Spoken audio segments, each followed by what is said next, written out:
ఇక చిరంజీవి కాంపౌండ్లో ఉన్న సినిమా వాళ్ళకి ఎవరికి కూడా హిట్ టాక్లు వచ్చినా కూడా రెవెన్యూ వచ్చే పరిస్థితి ఉండదు. ఎందుకంటే వాళ్ళకి మెయిన్గా ఫ్యాన్ బేస్ కొన్ని దశాబ్దాల పాటు వాళ్ళు ఆదరించిన ఫ్యాన్ బేస్ని వాళ్ళు పూర్తిగా వ్యతిరేకం చేసుకున్నారు.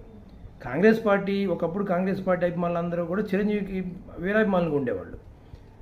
ఆ కాంగ్రెస్ పార్టీ అభిమానులు ఇప్పుడు వైఎస్ఆర్ కాంగ్రెస్ పార్టీలో ఉన్న వ్యక్తులందరూ కూడా వాళ్ళని పూర్తిగా విరోధన చేసుకున్నాక వాళ్ళ రెవెన్యూ ఎక్స్పెక్ట్ చేయడం అనవసరం. ఇప్పుడు వకీల్ సాబ్ సినిమా కానీ, లేకపోతే బ్రో సినిమా కానీ, లేదా భీమ్లా నాయక్ సినిమాలు కానీ హిట్ టాక్లు వచ్చినా కూడా అవి ఎందుకు లోనే క్లోజ్ అయిపోయినాయి అని అంటే, సినిమా వాళ్ళు పూర్తిగా ఎవరైతే వాళ్ళ ఫ్యాన్ బేస్ ఉన్నారో వాళ్ళని వ్యతిరేకం చేసుకున్నారు. కాబట్టి వీళ్ళ సినిమాలకి హిట్ టాక్లు వచ్చినా కూడా డబ్బులు వచ్చే పరిస్థితి ఇక ముందు ఉండదు ఖచ్చితంగా కూడా.